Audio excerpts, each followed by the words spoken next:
Let's start with the rider questions answered. Some of these are from Instagram, some of these are from Discord. If you have any questions for me, always feel free to drop them here on the live stream. You can also go on to yammie-noob.co, become a member, join on the Discord, and then you can ask me questions there, and I try to answer them virtually every day. I get questions all the time. So let's get started. Sumit2014 on Instagram asks, why are new bikes getting softer and softer, less aggressive, and sport? So I think we're seeing a sort of bifurcation, right? We're like, we used to sell homologated race bikes for the street, and everybody thought they were great. The late 2000s, everybody had lots of credit and ability to get credit and buy these motorcycles. And I think the world has changed a lot since then, right? Making the case for a super sport motorcycle in somebody's garage nowadays, if you're not actually tracking the machine, doesn't make a lot of sense. Most people think that it's like, oh, why would I really do that, you know? And so we're seeing cheaper bikes, and by definition, when a bike is cheaper, it's a little bit more soft, a little bit more amenable. The power band isn't as peaky, not as crazy, and more people are going to buy it because we've seen the super sport category decline over time.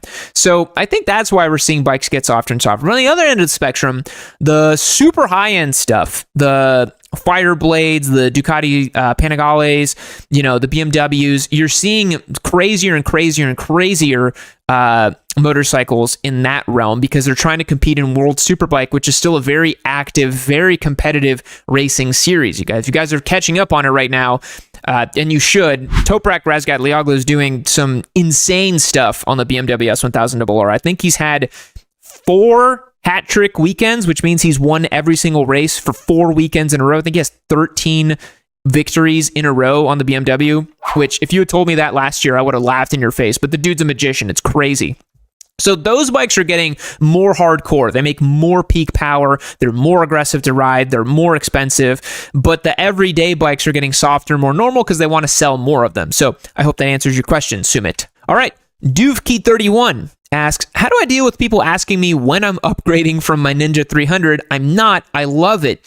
I think the best way to deal with these people, if you're in like a group ride or something, is to freaking pass them on the twisties or keep up with them and just hog them on their rear wheel in a fun way, right? Don't ride dangerously. But the way you show people that you're not upgrading from your Ninja 300 is by riding it really, really well. Because honestly, if you love the bike and you don't feel like upgrading it, don't upgrade. I am super anti-consumerist when it comes to that sort of thing. I really don't think that we need to buy as many things as we think we need to buy and all that sort of thing. So if you love your bike and you want to keep it, just keep it. And if someone asks you when you're going to upgrade, ask them when they're going to downgrade because you can keep up with them on the twisties. That's the best way to respond. All right, next question. HGGB asks, the best non-cruiser, non-touring, non-5-figured fun bike for two-up riding. Boy, I'm not sure if I'm the best person to answer this question, but let me comb through in the corners of my mind what this motorcycle might be. Chat, if you have any recommendations for HGGB here, please let me know. A non-cruiser, non-touring, non-5-figure bike. We're going to have to go in the used category to not have it be 5 figures. If it's non-cruiser, non-touring, an ADV bike might work pretty well. And non-5 figures, honestly, I'm kind of thinking a V-Strom 1050, the old school V-Strom with the bigger V-twin. Because you could do a V-Strom 650 from a few years back, but for two-up riding, not going to be that great. They may have made a V-Strom 1050 with 17s front and rear, if memory serves me correctly. They might have made a sport touring version of it. Alex here on chat recommends a used Goldwing. That is a touring motorcycle, so I don't think we're considering those. But I do think a V-Strom is your best bet because it has a torquey, fun V-twin engine. It technically isn't a touring bike. It's more of an adventure sport touring bike. And it certainly won't cost 5 figures. If you're spending more than 5 figures on a V-Strom 1050, you're doing something wrong. So that would be my bet. Chris on chat also says Africa Twin. That's a good one, honestly. And you can get those for pretty cheap and almost brand new. I bet you could find a 2-year-old Africa Twin for like $8,000, and that would be perfect too. But again, it is more of an adventure bike. It's a little bit big, but if you're trying to go two-up riding, that's probably what I would do as well. Tyson Dit TV, or Tysonudivit, that's tough to say. Sorry if I butchered your username. Dude on a bagger flew past me in my own lane. Was I right to be upset, or is that normal? Not really. Usually it's pretty passe to pass close in your own lane if you don't know the riders you're with. If you're on a group ride, you know your buddy, you're just riding fast right next to him. If you know each other really well, I wouldn't say there's an issue with that. But if it's like someone you don't know and they just flew past you in your own lane, not super cool to do. There's plenty of room usually. If it was in like a twisty set of roads, that's really not cool. I would be very upset at that rider. But if you're on a highway, it's a little bit more excusable, but sometimes people do that. And I would be a little upset too. Usually you'd want to get over to the other lane, or at least lane filter past a person. I like to give at least 2 to 3 bike lengths of lateral distance for any rider I'm going to pass. That's just because I come from the kind of track day and racing world, where I give people lots of room, man. Unless we're bumping bars and racing, then I like to get up close, right? That's what you're supposed to do. But yeah, you should give people lots of space. There really should be no need to pass that closely on street. All right, Luca asks, recommendations for bikes to consider for a 47-year-old new rider that has to ride on DFW freeways, non-sports. Okay, this is super specific. I love these answers and chats for here. A 47-year-old newer rider that has to ride on DFW freeways and doesn't want to do a sport bike. I mean, again, I hate to do it to him, but I think a middleweight adventure bike would be your best bet. And here's why. Even though you're 47 and you're like way more mature, you're probably not going to do anything silly and dumb on a motorcycle. Having a lot of power is going to feel not so great, right? But I think getting a Tenere 700 with some wind protection could be nice, right? That's not a sport bike, and it'll be nice and upright so you can cruise on the freeways, no problem with the motorcycle like that. If you're okay with cruiser touring type of motorcycles, and again, I don't know your budget either, but I think what is it, the Indian Challenger, I want to say, the big one, that's kind of cool. You could also go so if you don't want to do sports, we have to do ADV or something cruiser adjacent, because I was going to say a sport touring bike, but that doesn't make sense either. Lou on chat here says street triple with the gel seat. Hey, that's pretty cool too. Honestly, you'd be surprised if you don't really want like wind protection, because it's not, unless you're doing like hundreds of miles on the freeway. I personally don't think it's that big a deal. I've had the MT-09 SP as a giveaway bike for a while now, and I did tons of highway miles on that bike. You hit cruise control, it's totally fine. I could sit on that bike for 3 hours and it's perfectly okay. But you said non-sports, so that would be my recommendation there for you. Tarnished Squid asks, best street tires if you're a street Rossi. So this is my sort of unpopular opinion, but 99% of street riders do not benefit from hypersport tires. Yes, they look cool on the bike because they look like track day tires, and especially the Pirelli, it's got the lightning, siping stripe on it. But honestly, if you're a street Rossi, just get a sport touring tire. It really doesn't matter if you have a Panigale or Trident 660. A sport touring tire is the thing that's going to work best on street. And here's why. It's got excellent wet weather dispersion. It has extra silica in the tire so that it actually grips in wet weather too. It's got great longevity, usually different compounds on the sides of the tire versus the center of the tire. So if you're slapping it up on the highway, you won't have the tire sort of round off, What you see a lot with super squids is like hypersport tires that have a very pronounced V shape, but then because they spend a lot of time on the highway, it's like a V and then it just goes flat right there. And they just don't last as long. A sport touring tire can last 3 times as long as a hypersport tire. So I would say Michelin Pilot Road 6, call it a day. That's a perfect tire. That's what I would put on a street bike that I'm just being, dumb street Rossi stuff with.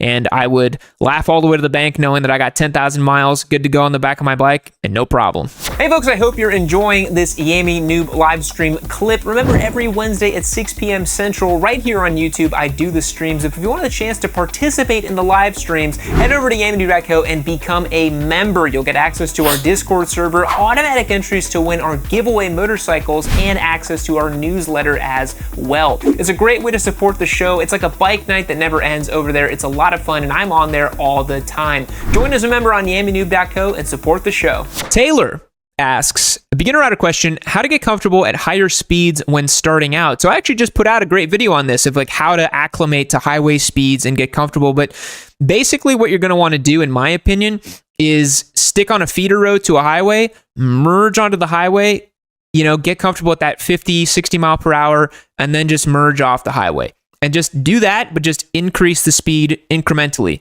Make it up to 62, get off. Go back on, make it up to 65, get off. Go back on, make it up to 70, go off, so on and so forth. So it's really an incremental game when it comes to getting more comfortable with higher speeds. Now, if you're on a beginner bike that it's limited to maybe like 70 or 80 miles per hour, it's going to feel a little breathless getting up there anyways. So recognize that if you get a faster bike, it's easier to do those speeds. And honestly, there's bikes like an extreme example is a Hayabusa, right? Where like doing 120 on a Hayabusa feels like 50 miles per hour on a Ninja 400. So, it depends on the motorcycle there too, but just incrementally building up speed, definitely going to be your best bet. Okay, ASOM on Discord. Why 500cc and not 400cc? What are manufacturers accomplishing? Sort of an existential question, what are we doing? What are we solving for here? And I actually think this is a great question because all that's really happened is two things. Number one, it's the marketing wars, right? This has started from the early 2010s when Honda came out with the 300 versus the 250 and the Ninja, and then it was the Ninja 300, and then the R3 came out, that was a 321cc, then we had the RC390, then the Ninja 400. Like, you see all these manufacturers responding to the displacement creep. And the other thing that's happened is emissions control in A2 compliant markets where you can get away with creating a similar level of power and choking an engine by increasing the displacement. There's lots of sort of thermodynamic reasons for that I won't get into here, but basically all it comes down to is like the hydrocarbons that are coming out of the exhaust. If you have a bigger engine, you can get away with making similar power by choking it and making it not as making as much power. And also on the fact that you make an engine that has a longer stroke, it's a little less stressed out, and it should, in theory, last a little bit longer if it's not revving as high, not being utilized as much. So that's kind of why we've seen this 500 creep. I really don't know where we go from here. It kind of feels like we're at the peak. I can't really see a world in which we have 600cc parallel twin Ninja 600s that are beginner bikes. Like at some point you got to ask yourself, like, what are we really doing? So yeah, that's my opinion there. All right, next, Super Buttery V. Seriously considering an R7 for a second bike, but I see lots of videos calling it a beginner bike, ? So this is definitely something that's more of an American market problem, where you see people say like, oh, that's a parallel twin, makes 75 horse, that's a girl's bike, that's a beginner's bike. But in reality, it's not really a beginner bike. So that's why on Yammie Noob, we say that it's sort of this beginner plus motorcycle, right? It's a bike that you can get if you're a beginner, if you're responsible, and you really will grow into it because it does make a lot of torque, it makes a good amount of power, and I personally don't feel super comfortable putting people on a bike like that as a first motorcycle unless they really are older and a little bit more conscientious of the risk, right? But I wouldn't worry about, people saying that it's a beginner bike. If you want to upgrade to an R7, let's say you're on an R3 or Ninja 400, that's a great upgrade. It's a bit of a smaller upgrade incrementally, but I think it's a great place to keep growing your skill sets and like taking your time with it. There's really no reason to rush the power progression. We had a guy on Discord. I hope he's alive, and if he's watching, please let me know. He had a Ninja 400 and he decided to jump to a Panigale V4.